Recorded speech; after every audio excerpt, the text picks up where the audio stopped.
뭐 시간표 바뀌면 알려주는 거. 어플이요. 오늘 안 바뀌면 맨날.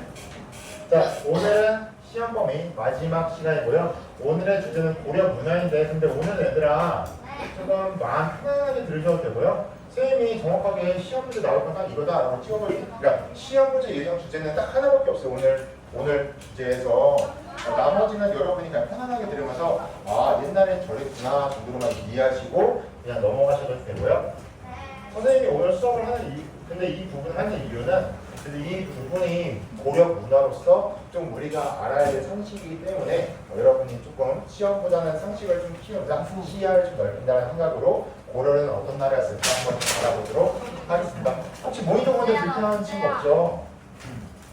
자, 그러면은 교과서 노트방 해주시고요. 오늘 좀 필기 내용이 많긴 한데 간단하게 적어서 실질적 많지 않습니다. 그냥 줄 길 뿐이에요. 자, 그러면 수업 시작하도록 하겠습니다. 여러분, 사극 같은 거 보면은 보통 막 귀족이나 왕들이 네 맞아요. 나 부인이 몇 명이지? 여러 명. 그치, 여러 명들 있죠? 우리가 막 사극 보면 막 부인 여러 명이잖아. 그리고 여러분, 집에서 제사 지낼 때 누가 가장 앞에서 절하죠? 아빠. 가자. 가장. 그치? 아버지나 할아버지나 큰아버지. 근데 디아나 혹시 거기도 제사 한번 지내는데 저기 거기 막 고려인 마을이 막 제사 한번 지내? 아 진짜? 자, 아무튼 이렇게 우리의 문화의 제사 이런 것도 있는데 다 남자 중심이잖아요. 근데 선생님 오늘 얘기할 거는요, 이러한 우리 어떻게 보면 옛날에는 이렇게 좀 약간 남자 중심, 남자가 좀 더 우월했던 그런 시대가 언제부터였을까 하면요, 솔직히 고려 시대는 안 그랬습니다. 우리가 아는 그런 과거에 대한 이미지는 조선 중기 또는 조선 후기 때쯤부터 기원해요. 그럼 고려는 어떤 문화를 가지고 있었을까 한번 보면요.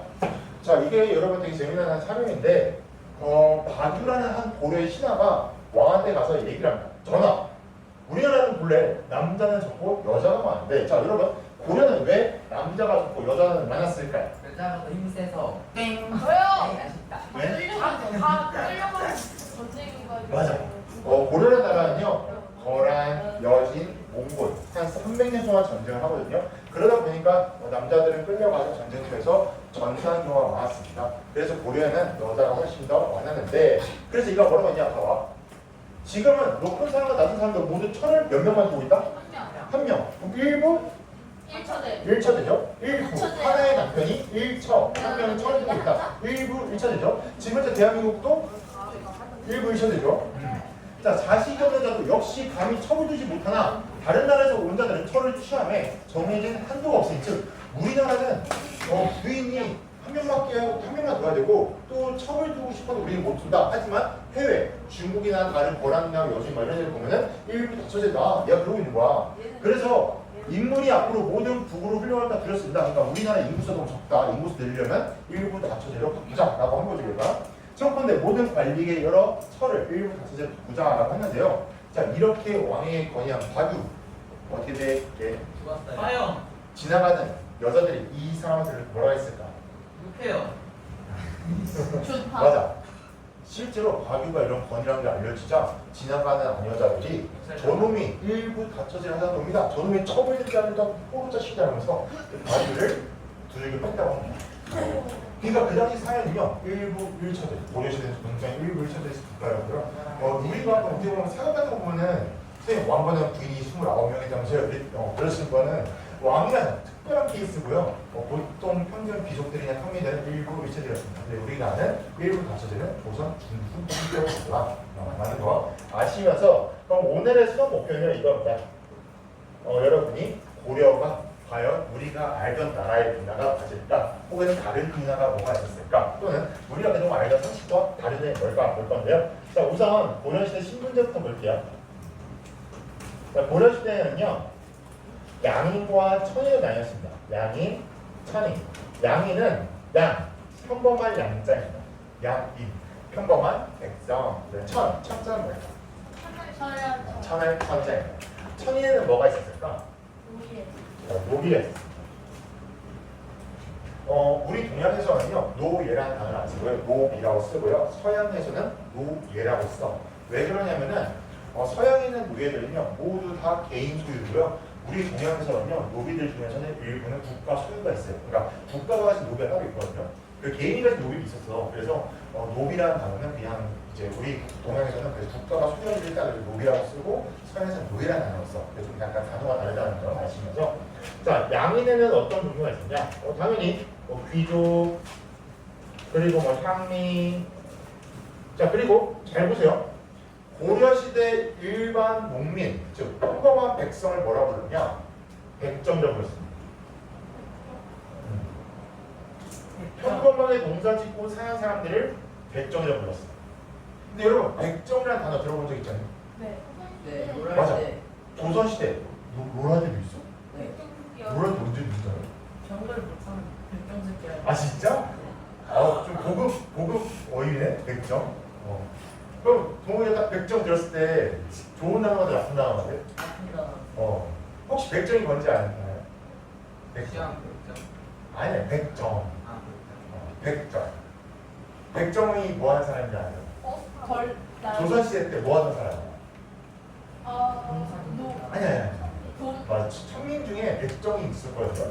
돈 알고 그냥 백정이 뭐 하는 사람이냐면 같은 사람 잡는 사람. 고추거. 소, 돼지 잡는 사람이 백정이야. 와, 됐다. 지금은 여러분 직업에 귀천이 없었지만 조선시대 때 도축업을 종사한 사람을 백정이라고 부르고 굉장히 천한 직업이라고 불렀어요. 왜냐면 이제 돈을 죽이고 살생을 하고 그래서 이제 좀 낮게 봤는데 원래 여러분 그러면은 조선시대 때는 왜 백정이라는 건 천민인데 왜 고려시대 때는 평민이냐? 이 역사가 좀 약간 생생하게 좀 슬픈 역사거든요. 자 원래 여러분 고려라는 나라는 이거는 필기 안 해도 돼요. 자 고려라는 나라가 있었으면 자 고려 위에 천리성이 있고 천리성 위에는 거란 여진 같은 애들이 있었다고 했죠. 얘네 뭐한 애들? 말 타고 돌아다니는 애들. 이 말 타고 돌아다니는 애들 일부 중에 일부 세력이 고려에 와서 정착합니다. 고려 입장에서 유목민족이 우리나라에 와서 살기 때 반대할 이유가 있습니까? 없어.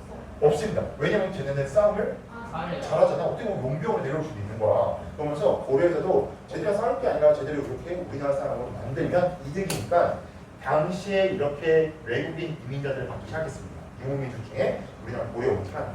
얘들을 뭐라 불렀냐면 제인 또는 화척이라고 불렀는데 자 실제로 기록에 따르면요 고려시대 때 머리가 갈색이고 눈이 갈색이거나 빨간 사람들이 건너와 살았다.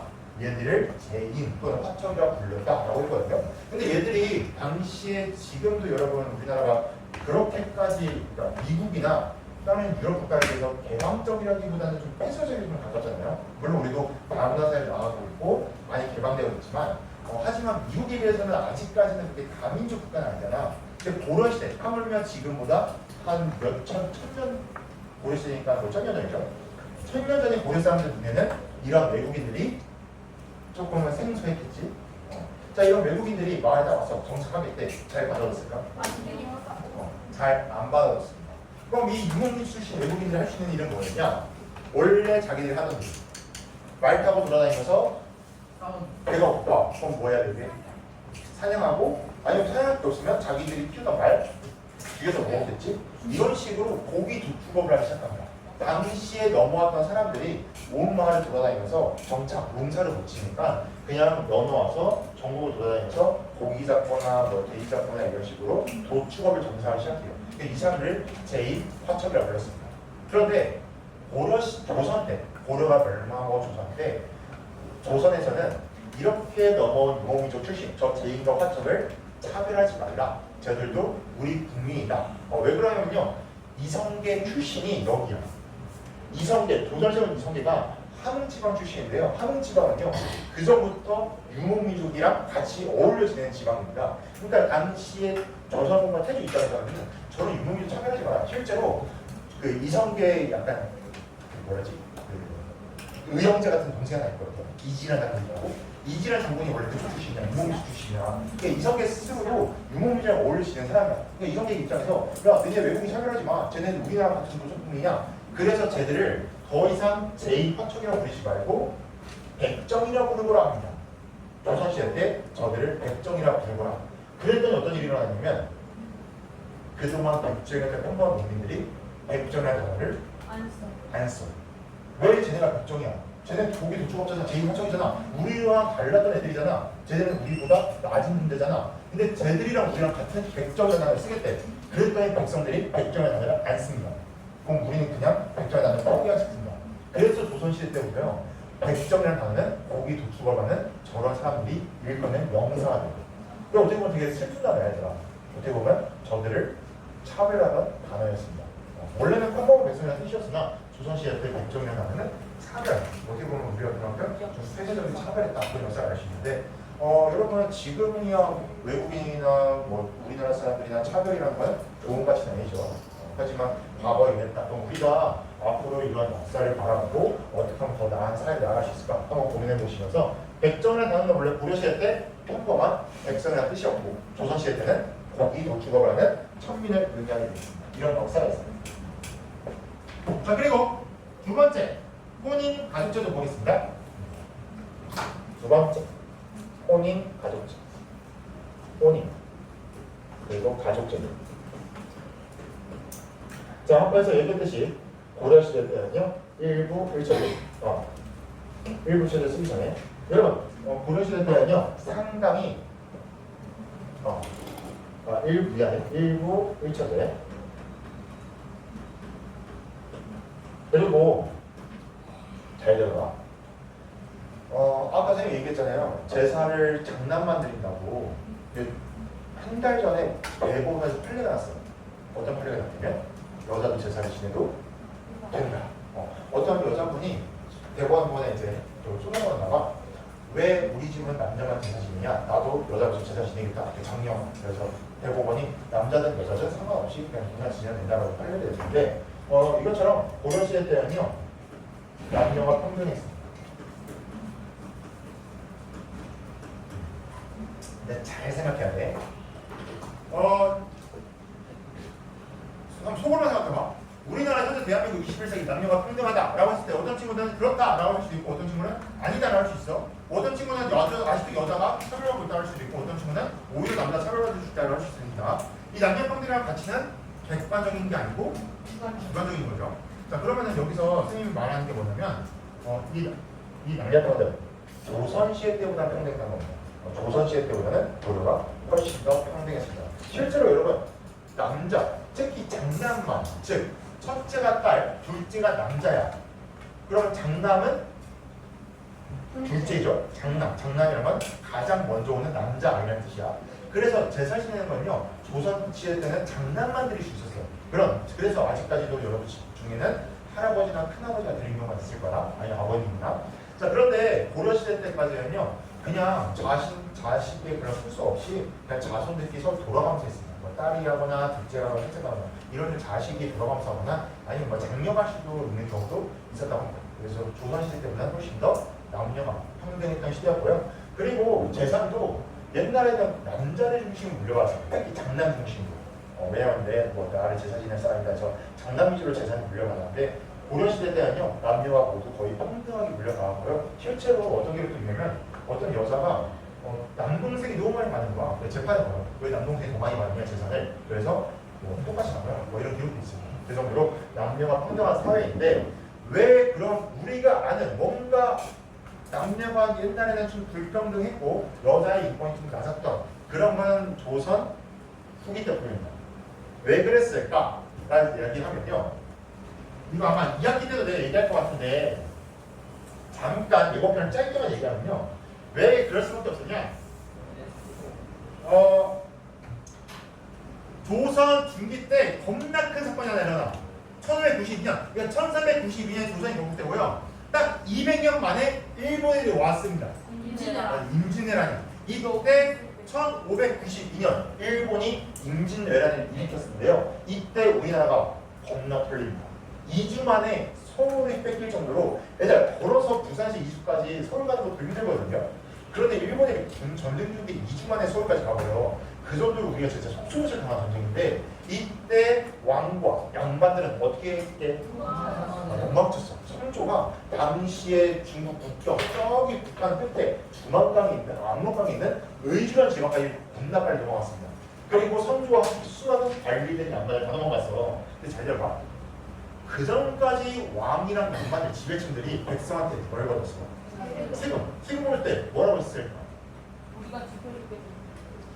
우리가 너네 세금 왜 걷을까? 여러분 나도 시험관 국가 세금 걷습니다. 왜 걷게? 나라에 사야 사니까. 됩니다. 나라가 세금을 걷어서 그럼 어떻습니까? 나라를 국민들 편안히 살 수 있도록 복지자나 또는 군대를 만들어서 우리나라 안전하게 시켜주고 여기에 세금을 쓰는 거잖아. 즉 조선시대 지배층도 그랬을 거야. 백성들 니네 세금 10%씩 내야 돼. 10%뿐만 아니라 거의 뭐 얘네 세금만 10%, 쌀만 10%가 넣고 나머지 더하면 더 많이 걷었어. 이렇게 세금 내. 우리가 너네 대신에 뭐 한다? 지켜줄게. 근데 지금 임진이 일어났어. 왕이랑 양반 어떻게 했어? 도망가 버렸어. 백성들이 어땠을까? 배신감. 엄청 배신감이 됩니다. 이때 여러분 임진왜란 때 왕이 사는 궁궐 무슨 궁? 맞아, 경복궁을 백성들이 불태워버립니다.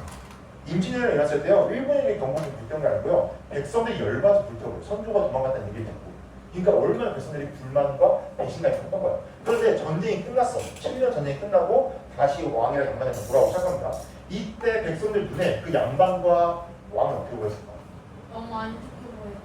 매우 비호감이었을 거야. 뭐야, 세금이나 세금 가져가면 이제 돌아와? 이랬을 거야. 이때 걔들이 사용했던 게 뭐냐? 이런. 아, 승리야. 여러분 성리학이 뭐냐면요, 10세기경 중국 송나라에서 주이란 아저씨가 만들었던 학문이야. 원래는 성리학이 여러분 조선시대 때 이미지하면 뭔가 험악했다, 뭐 남녀 갈등, 뭐 성리학, 유학, 뭐 꼰대 막 이런데 실제로 이거는 뭐 옛날에 뭐지? 도전 골든벨에서 조선이라는 나라의 이미지 서비스했더니 막 안 좋은 단어 가서 가르쳤거든. 그게 바로 얘 때문이야. 근데 원래 성리학은요 나쁜 게 아닙니다. 원래는 유학에서 그 공자님이 예와 일을 중시했던 그 유학에서 사람이 죽으면 어떻게 될까? 이건 공자님이 얘기한 적이 없어. 그 유학자들이 궁금한 거야. 사람이 죽으면 어떻게 될까? 사람은 왜 태어날까? 이러한 눈에 보이지 않는 그런 철학들이 궁금하기 시작합니다. 그걸 탐구하는 분이 성리학이야. 사람은 왜 태어날까? 사람은 어떤 마음을 할까? 왜 나는 지금 이런 마음일까? 왜 여러분 잘 들어봐. 왜 어린아이가 바다 물에 빠져있어 어떻게 할까? 보여줘야죠. 구해야지. 사람이랑 누구나 다 구하건 마음. 이게 찔린 짓이.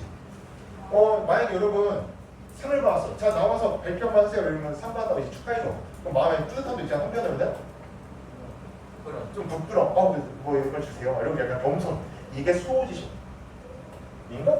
맞을걸? 아마 이런 식으로 그 성리학에서는요 사람의 마음을 탐구하기 시작합니다. 원래는 사람의 마음을 탐구하는 거. 근데 이 성리학에서 강조한 게 이거예요. 이와 기. 이는 사람의 가장이 있어서 이성이라고 보면 되고요. 기는 감정이야. 근데 성리학에서 뭐라 했냐? 사람이 동물과 다른 점이 뭐냐? 이거다. 우리는 이성이 있다. 동물은 배고프면 뭐예요? 먹고 졸리면 자고. 근데 사람은 졸려도 잠을 참을 수가 있어요. 있죠. 지금 여러분 졸리는데 참고 있는 친구도 있지. 저요. 고마워. 자, 아무튼 이게 사람이 이성이 있다. 그러면서 성리학자들이 뭐라 했냐면 우리 양반들은 공부를 하고 어렸을 때 공부하고 태어났을 때부터 훌륭한 인성이 갖춰진 이를 갖춘 훌륭한 인재들이다. 하지만 너의 평범한 백성들 너네는 감정밖에 모르는 기가 가득한 애들이야. 우리보다 열등해, 우리보다 무식해, 우리보다 낮은 애들이야. 그러니까 우리가 너를 지배하는 건 당연한 거야. 여기다 하려고 합니다. 그러니까 이제 권위가 무너진 거야. 너네 지켜줄게. 이게 너무 안 먹혀. 안 먹혀. 그러니까 성리학을 갖다 끌어다가 너네 성리학 알아? 모르지? 모르면 우리한테 그냥 말 들어. 이런 식으로 학문을 이용해서 백성들을 지배하기 시작합니다. 근데 이 성리학이 뭐가 있냐? 남녀 갈등 요소도 있어. 그러니까 여자를 약간 차별하는. 즉 남자는 양이요, 여자는 음이다. 그래서 음양의 조화가 있어서 이런 게 많거든요. 근데 이때 성리학은요, 남성, 특히 장남 중심의 문화. 장남을 뭐가 이루면 왕을 의미합니다. 즉 왕 또는 양반, 장남 이런 식으로 장남 중심, 양반 중심, 왕 중심의 문화가 자리 잡으면서 우리가 아는 뭔가 남녀가 불평등하고 좀 약간 남성 중심의 사상은 이때부터 조선 중후기까지부터 시작됩니다. 솔직히 조선 전기까지는요 여성의 활동이 크게 제약되지 않았어요. 물론 오늘날에 비해서는 여성 갈등이 있었다고 보시죠. 왜냐하면 고대 관리는 관직에 오르시는 사람들은 누구만 올라? 남자가 올랐어. 여자는 관직에 못 올랐어. 그러니까 그런 걸 봤을 때 오늘날에 비해서는 남녀가 불평등하지만 그래도 조선시대 전기는 고려시대까지는 여전히 남녀가 평등한 사회였습니다. 그런데 그걸 알 수 있는 역사적 인물이 있어. 5만 원에 계신 신상당. 심사임당. 그리고 심사임당이 조선 전기 때 사셨던 분인데 심사임당이 왜 유명한가요? 여자인데도 막 뭔가 했잖아요. 그림도 그리고 책도 읽고. 맞아. 심사임당이 한 솔직히 그 심사임당이 한 업적은 크게 두 가지입니다. 여성으로서 문화적으로 굉장히 큰 업적을 합니다. 글과 그림을 잘 그렸다고 하는데요. 솔직히 심사임당이 그렸다는 그림이 지금 남아있지가 안아. 많아요. 그 조총 들어보는 그림이 있긴 한데 그게 심사임당이 그렸을 거라 추정하지 거기다 심사임당이 내 이름을 딱 쓰진 않았어. 그래서 그냥 심사임당이 쓴 그린 것을 쓰면 되고요. 심사임당이 쓴 글 같은 거는 좀 남아있나? 그렇긴 한데 근데 그것보다 더 중요한 건 심사임당 아들이 대박 났어요. 이황이. 율곡 이가 심사임당 아들인데 이 심사임당이 약간 현모양처의 명사로 옛날에 유명했거든요. 현모, 훌륭한 엄마, 현명한 어머니, 양처, 좋은 부인. 근데 솔직히 심사임당은 현모양처가 아니었습니다. 왜냐면 아들이 사실 율곡이 천재입니다. 8살인가 됐을 때 장원육대 하거든요. 그러니까 어렸을 때 얘가 천재였어요. 거의 천재고 막 20살 됐을 때 얘가 이미 과거 시험 보면 막 거의 세 번 연속 장원인가 하여튼 엄청난 천재가 2인데 율곡 2를 심사임당이 키우지 않았고요. 심사임당이 율곡 2를 나간 다음에 자기 집에 가서 본가에 가서 그림 그리고 그리고 살고 있었습니다. 율곡 2는 외할머니인가가 키우고 외할머니는 누구예요? 심사임당 엄마죠. 심사임당 엄마가 키우나? 그래. 이름이 뭐예요? 나도 모르겠어요. 쳐다보면 나올 텐데 하여튼 율곡 심사임당이 육아에서 전혀 만든 여자는 아닙니다. 그냥 낳고 그러니까 육아는 거의 외할머니가 했다고 생각이 봤었거든요. 율곡 이 자체가 워낙 천재라서 제가 잘 봅니다. 심사임당은 근데 그 조선 전기라서 그게 가능했어요. 왜냐면은 여러분 잘 봐봐. 당연히 결혼했을 여자가 어디 가야 돼? 거의 남자 집 가잖아요. 근데 그때는 조선 전기 때까지만 해도요. 원래 결혼하면 남자가 여자 집 가서 살았어요. 원래는. 원래 그게 우리 문화였어요. 고려시대. 그래서 결혼하면요. 독립하거나 아니면 남자가 여성 집에 가는 게 흔했습니다. 실제로 심사임당도 남편이 결혼했을 때 자기 집 가서 산 거야. 심사임당 내 집 가서. 그래서 율곡이를 외할머니 키운 거야. 심사임당 내가 엄마 아빠가. 그런데 언제부터 바뀌었냐? 아까 얘기했죠. 조선 후기였고요. 이때부터 여자가 결혼하면 남자 집으로 들어가 살아야 돼요. 여자는 함부로 말도 하면 안 되고 이게 약간 그때부터 바뀐 거예요. 조선 후기 때부터.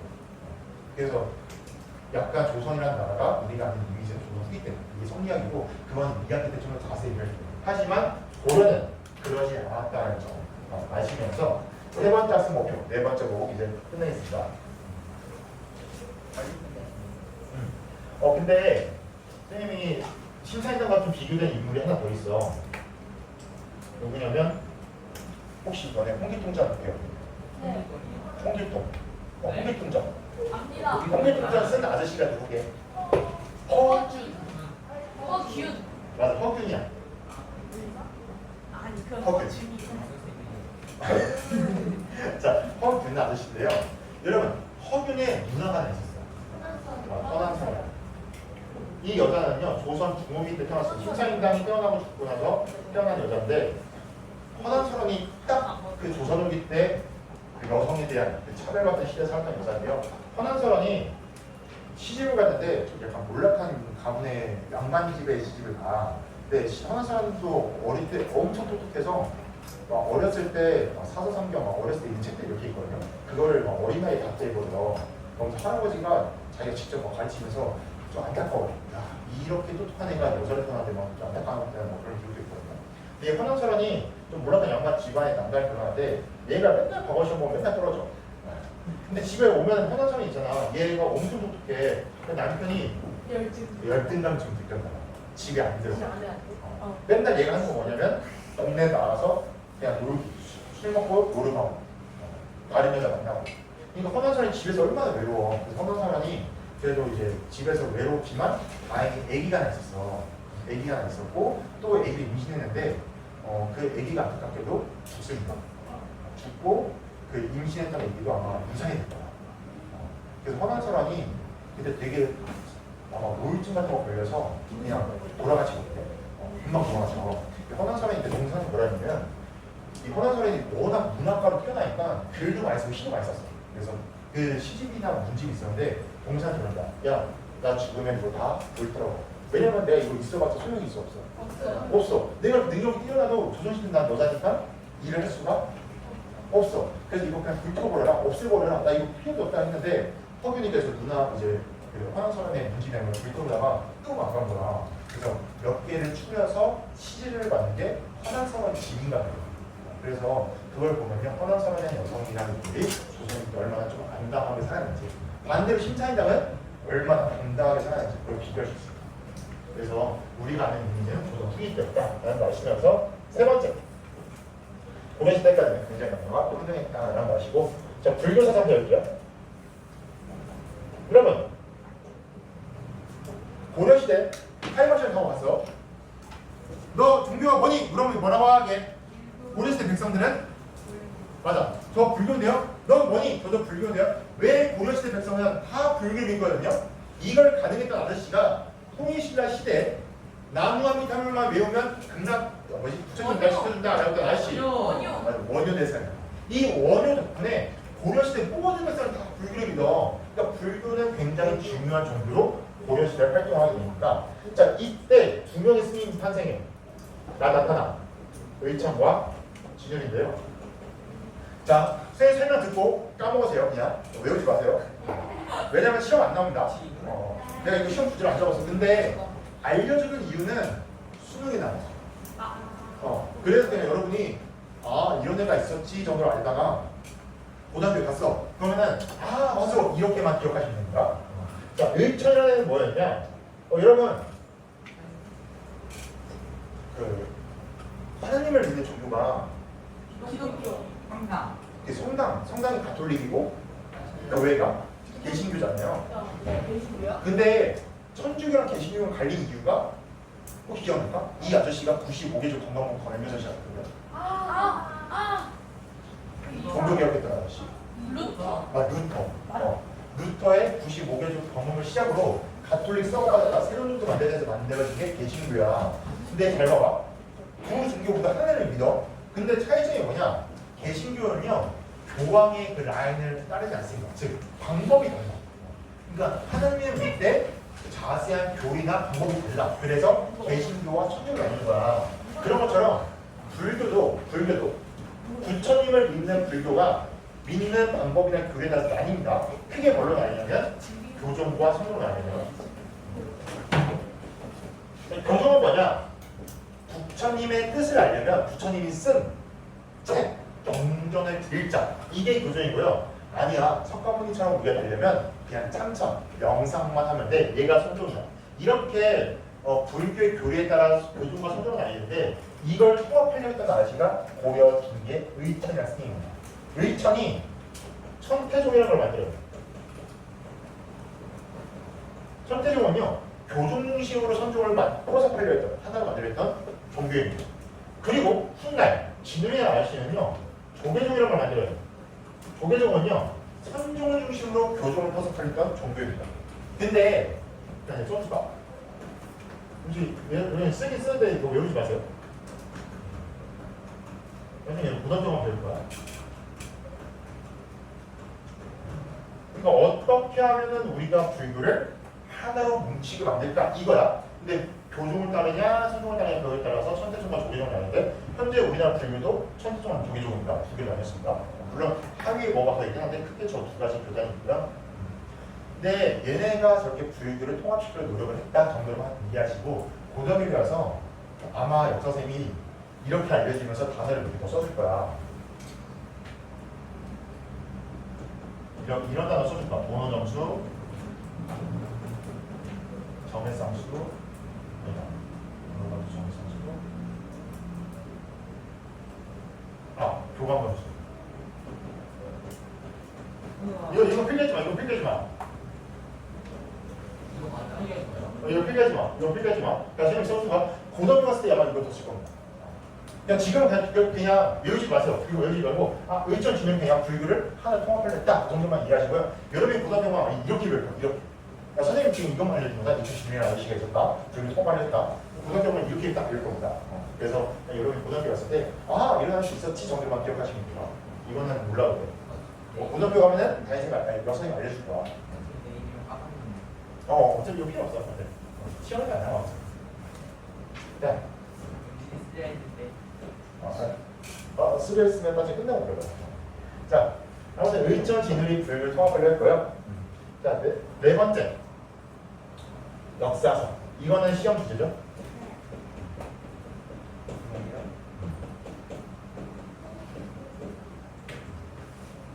자, 역사서 편찬인데요.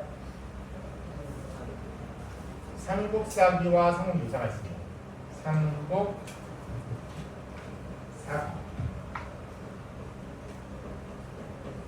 그리고 삼국유사.